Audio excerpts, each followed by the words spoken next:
Okay, so the main question and why I wanted you to come on this show, The Foil Heads, is because right now our government, as I said, is disclosing alien files. So there's a lot of people right now that are saying that the government could be faking this stuff, or that it's really happening, and that we have aliens and whatnot. So I heard that there was a big meeting with our government where they were meeting with religious leaders to brief them on how they should talk with their congregations when all of this comes out about aliens, because they feel like it's going to affect religions, Christianity, and whatnot. So, if aliens are real,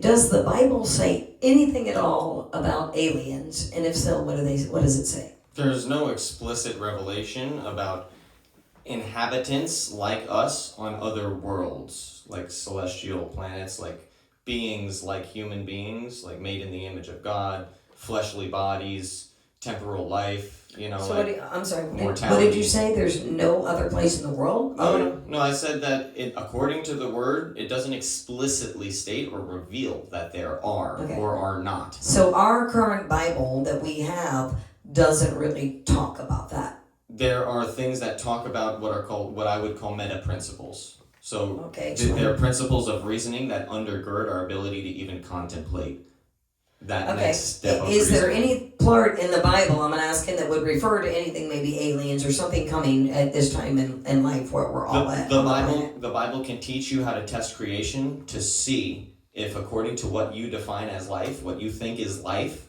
if it can plausibly exist on other worlds. And according to those things, like scientifically, there's not good rational evidence to scientifically suggest that it's possible, but the Bible, it does say that there are celestial beings, like non-embodied beings. Elohim, right, is the original word for this. That means spiritual being. There's big Elohim with big E, and there's little Elohim with small e. Okay. Right? Small e is a plural. It means it's a category, a category of identification. So it's like saying like all mice, right? Versus a mouse. The Elohim with big E, when it's used in the singular in context, when it's used for singular, then it's referring to the one true Elohim that has authority over all Elohim, right? Because sometimes it says the Elohim with authority over Elohim, right? And it's big E, small e. Okay. And there's sons of God as well, which is used. So, and sons of God, that's another small e for Elohim. And then Yahweh is the name of the one true Elohim, the original spiritual being. So an Elohim is a spiritual being. It's a being with a sense of self, with a singular being. Okay. Right. So God the Bible speaks of those. God, when he made creation, he filled creation with stars and planets and material, and he ordered it. He also appointed celestial beings. He assigned his host. He filled them with their host, the Bible teaches. So could those possibly be aliens, possibly? What we consider, human beings consider to be aliens. People do not have the authority to name something and then determine if it's good and evil, and then to state what something's ultimate value or purpose is. So people aren't allowed to just say, like, oh, I see this. Guess what this is? Whatever I say it is. And I say it's an alien from another world. That's what it is. That's the lie from the garden creeping into human reasoning. That's people thinking they have the right to define good and evil within themselves. Like, you have the authority to say what, like, if something was revealed by God about God and somebody was to say, oh no, this is contradictory, this doesn't match the God of love that I would know, that's them deciding that they're now the authority to assess God.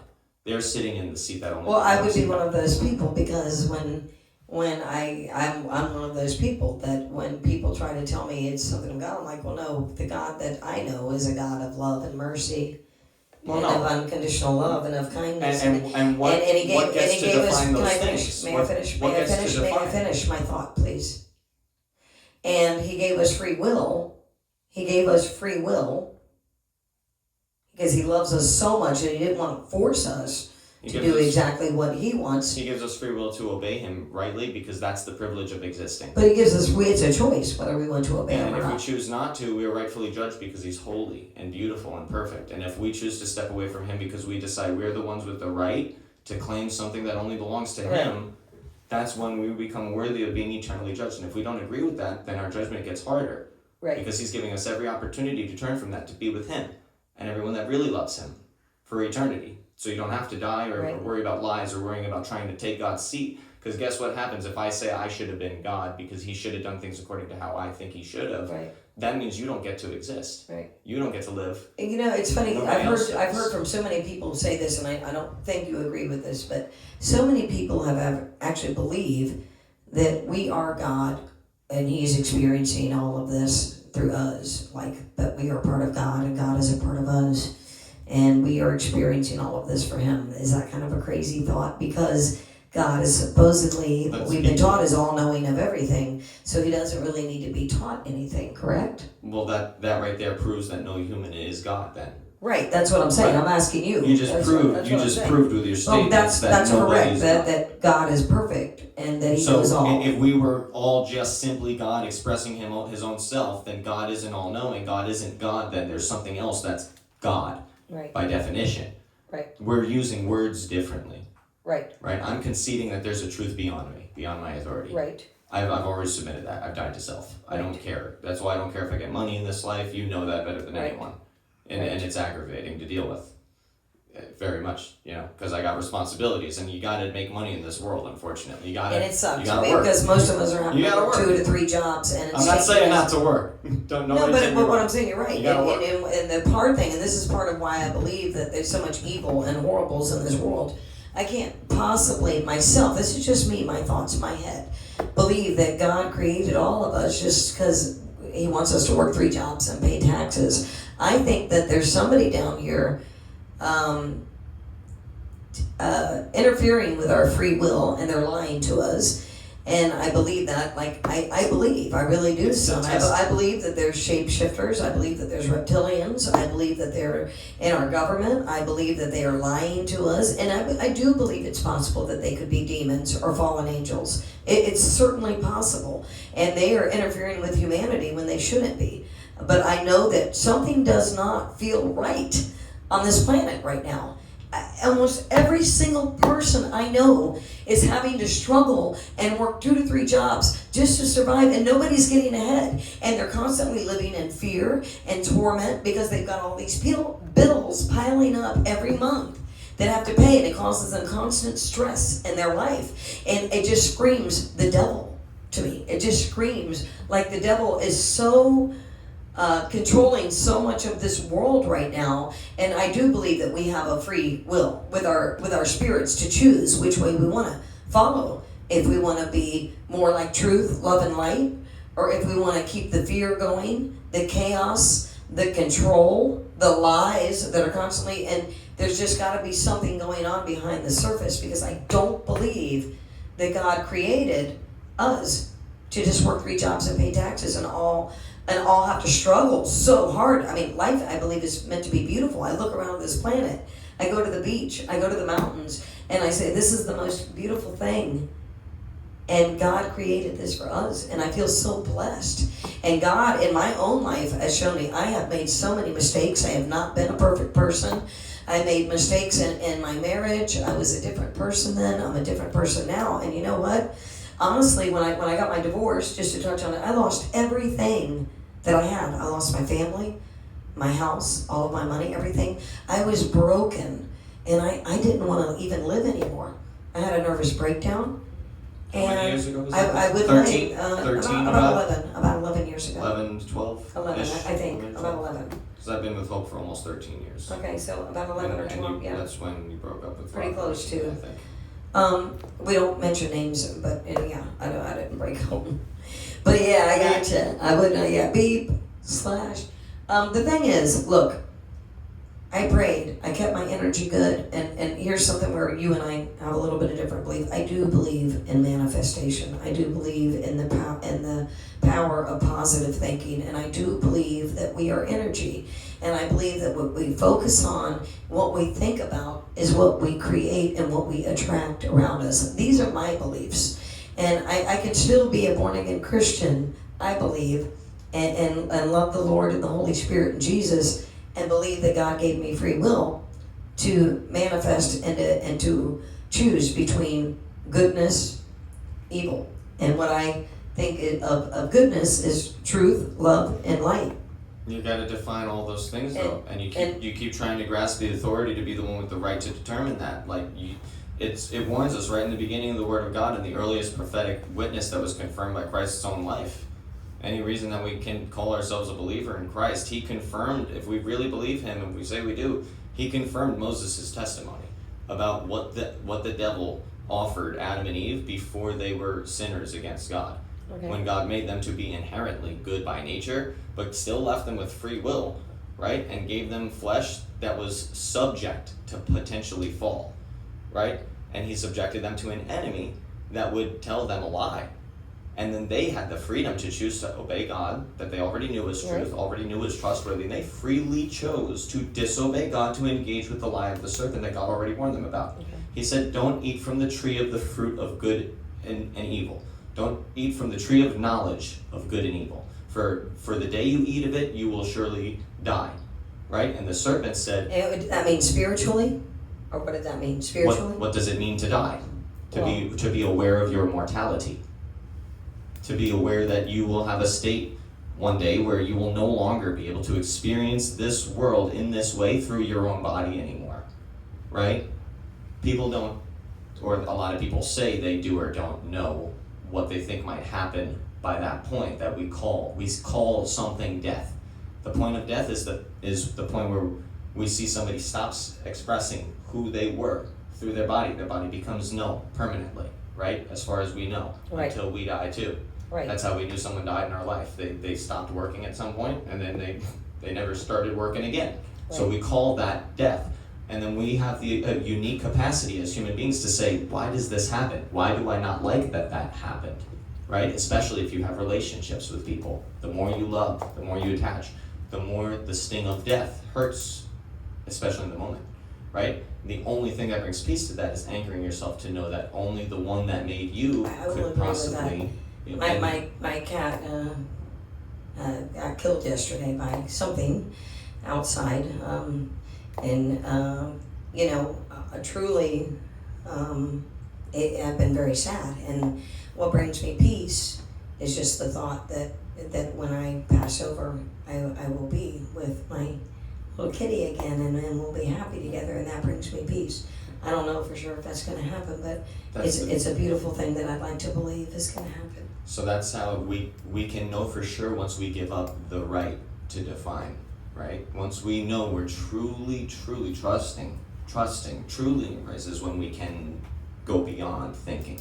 And when we can truly know is when we put aside our right to determine what it takes to know. Well, right? I would say that because you know what? Once I came out of my depression and I prayed, and I got to tell you, the Lord has completely given me back everything I lost and protected me, and that's been my whole life. There's so many times I feel because of the way I grew up in life and my family that I probably should have been dead by now, but I feel like I've always had, God in my corner looking out for me, which is a beautiful thing. And it's just a feeling I feel inside of me.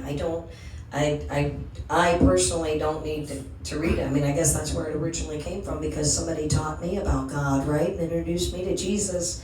So that person read the Bible, right? That person, that's where they got it from, right? This is what I'll say. You usually, when you express your deepest things about the things you believe in, that you're unwilling to say you might be wrong about, right? Like the fact that you trust in Jesus, right? The fact that you know Jesus was real, you know that he was, like, you live in a world dominated by the name. And he was killed. Everyone says and knows he was killed. Yes. You knew he was peaceful. Like, everyone wants a piece of Jesus. So it's if you live on earth and you're trying to be an honest person, you know there's something special about Jesus. Absolutely. You know, so when we look through the Bible, there's some people that are willing to actually go through the details and read it. But when I'm discussing certain things with you, you say so many things all the time that it already agrees with. Even though you say you don't trust it for XYZ reasons, you might have emotional reasons for not wanting maybe certain things, and it confronts certain things about how good you feel about certain conclusions. You think that it says some things are wrong that you don't think should be never read looked the at as wrong, Bible. maybe. Honestly, I've never read the Bible. Right. So I can't sit here and have a discussion. That's why I brought you on, because you have read the Bible many times over. If I'm being honest, and if anybody who's watching or will watch this is going to be honest with themselves, there's probably, out of every person on the planet, like 1 out of every 100 people maybe have actually read through the whole Bible. I would agree. There's more people that lie that say they did. They might have read a section. Terry, have you ever read the Bible? We have our sound guy here. Have you ever read the Bible, Terry? From front to back. From front to back, the entire Bible? Some people, especially. At what age did you do that, out of curiosity? Very young. If you grow up in Catholic churches, every 3 years you will have read the whole Bible. That's one of the things about the Catholic Church that I know some things about the Catholic Church too. Yes, let's talk about other things right this second. We can get into that maybe on another episode, because that's a whole deep subject matter. The foil heads, that's the kind of stuff we cover, so maybe we will get into that on another one. But but I will say, what about that, if I can, just real quick on the Catholic, and I don't want you to lose your place, so if you need to say it, but that is, I think, the biggest problem I have with the Catholic Church and the Catholic religion is knowing what some of the priests have done to young boys. That really bothers me. That they and they're not the only religion. There's many religions out there of disgusting, evil people that behind the name of religion to do disgusting things. So if you had a large family, right? Let's say you had a family, extended cousins and whatnot, and you found out that one of your cousins did something horrible. Yeah. Right? Someone who was otherwise respected in your family.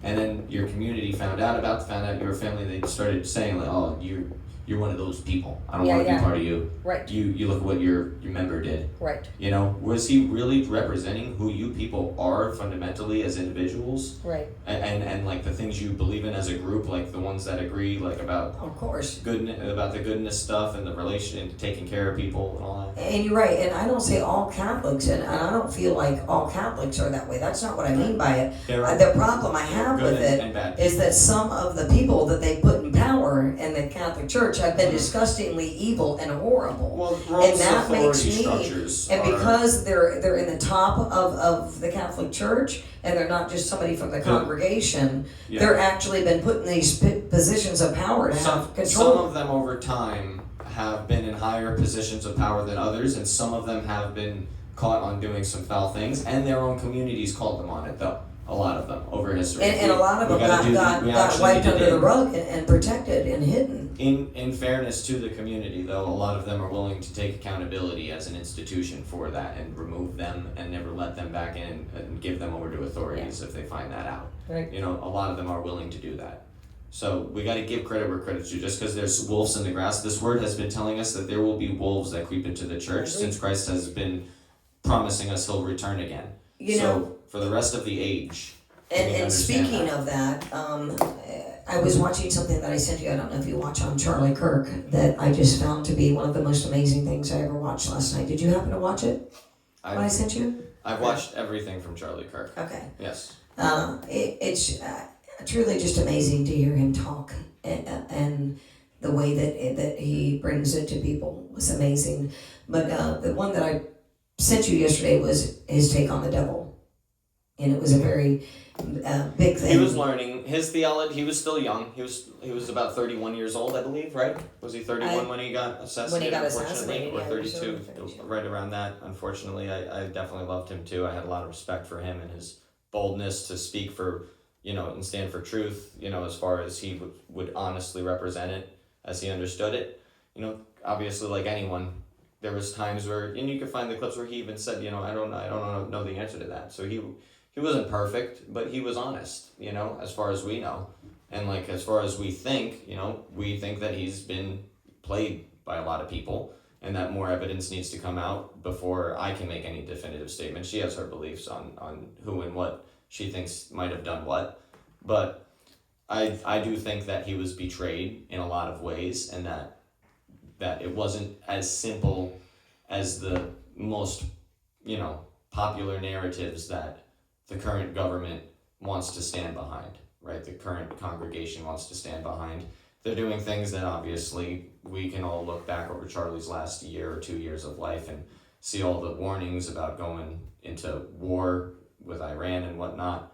And now, coincidentally, conveniently now that he's gone, all these intense international conflicts with Iran are escalating. So yeah, it's all stuff to take note of and to continue gathering more evidence, right? Always just be willing to challenge your conclusion in light of more evidence, right? Because I had my own opinions and theories on day one, and then 10 days later I had a different set, a more developed set of ideas and theories. right. And now months later, I have a whole new perspective on the whole event, right? Because at first it was shock. You got to go through the phases, especially if you admire him. Like you get like a bit of a mourning process, right? So stages of grief are involved with that. So, and the thing that I sent you that I want to say about Charlie about Kirk, his perspective on the devil. well, he specifically said that people of power and people that have influence, those are the people that the devil go after. Those are the people that the devil go after. And I thought, wow, he didn't even realize that he was talking about himself, because I personally believe that he had a lot of influence. That the devil entered Charlie's life, and I believe that the dark side took Charlie out, because I believe he was going to be the next president, and he was going to bring probably a lot of the world to Jesus Christ. And there's people out there that did not want that to happen, so they made sure that didn't happen. I think he did exactly with his life and his time that the Lord intended before his birth he would accomplish for the time he'd be here. I think he achieved exactly the amount that God intended. He did, and I think by him being assassinated, I think his message is going to actually carry on even brighter now, and be stronger. And I think that it would have eventually hurt his testimony had he had to make certain compromises or been tempted to make certain compromises over time to step into a certain position, say like, oh, I might have to do this, but think of how many people I can help do this. But then what if that is just so tempting to you at a certain point that you decide to start ignoring this in light of doing the thing That's just it. I don't think Charlie Kirk would have ignored that, but I think that there's other people in power that do ignore that. Right. And God knows the human heart. He knows what and what not. But Turning Point USA has a big problem, and a lot of it, was their president/CEO's responsibility. Charlie put a lot of false ministers and false pastors and unqualified pastors into power in churches across America and in Turning Point USA churches. And those environments require some extremely careful biblical discernment to engage with, because they are meant to teach a man-centered gospel where you're supposed to be the center of what determines what is and is not in alignment with God according to your feelings, according to your experiences. If God tells you not to do something but you do it anyway and then pretend like you don't do it, they train you for that. They train you to defend them. If you hear that you really like one of those ministries and you hear someone's critiquing them, you immediately want to defend them. It's a natural impulse that systems like that train into you. Usually you can determine a false system by the fruits of its labor, right? An institution is like a tree. It has branches like places in camps where it spreads out across the world, and then people are like the fruits that fall off of that tree. Right? Poison fruit comes from a poison tree. You discern what somebody's true roots are in according to their fruit, right? So when you eat fruit, if it's poison, it'll poison you. It's not nourishment. But if you eat good fruit, it's packed with nourishment and goodness and vitamins. And you'll fall asleep until a handsome prince comes and kisses you and wakes you up.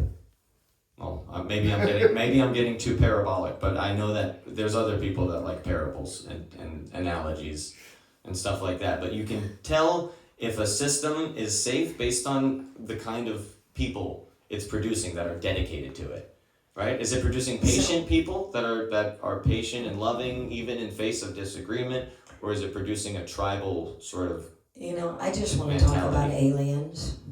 We could touch upon that briefly, or I mean, so I'm going to try to ask you my question again. We might need to do a part 2 because this isn't like